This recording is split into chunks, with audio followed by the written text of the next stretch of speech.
Coco Martin iniintriga ngayon kay Kim Domingo. Bagamat matagal nang nakapasok si Kim Domingo sa Batang Quiapo ay mayroong kumakalat na chismis lately na mayroong namamagitan sa kanila ni Kim Domingo. Paano ba naman kasi ayon sa balita ay magkakaroon sila ni Kim Domingo ng kissing scene at ito na ang susunod na kanyang magiging leading lady.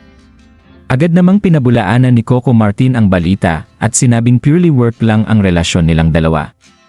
Ayon dito, kinuha niya si Kim Domingo dahil nakitaan niya ng potential sa pag-acting at magaling din ito sa fighting scenes.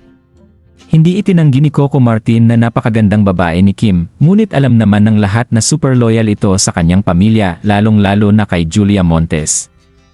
Kahit na private ang relasyon nilang dalawa ay tiwala naman ito sa isa't isa na hindi gagawa ng bagay na ikakasakit ng kanilang mga puso.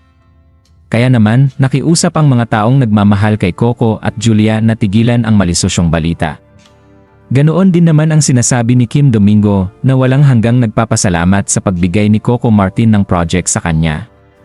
Ayon dito, malaki ang respeto niya sa aktor at purely professional ang kanyang ginagawa. Sa katunayan nga, ay naging bongga ang karir ni Kim Domingo nang pumasok sa Batang Quiapo. Noong nasa kabilang istasyon pa siya, ay hindi daw siya kilala masyado ng mga casuals viewers, ngunit ngayon ay iba na daw ang narating ng kanyang karakter. Pati nga rin sa provincial shows ay malakas na ang tili at sigaw ng mga tao kapag nakikita si Kim Domingo. Mas kilala na rin siya ngayong si Madonna dahil sa ginagampanan na karakter sa teleserye. Kaya naman, mensahe ni Kim Domingo sa mga intriga ay huwag daw magpapaniwala dahil malaki ang utang na loob niya kay Coco Martin at hindi niya sisirain ang tiwala na ibinigay ng aktor sa kanya.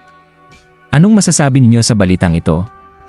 Magkomento sa ibaba at huwag kalimutang mag-subscribe for more videos.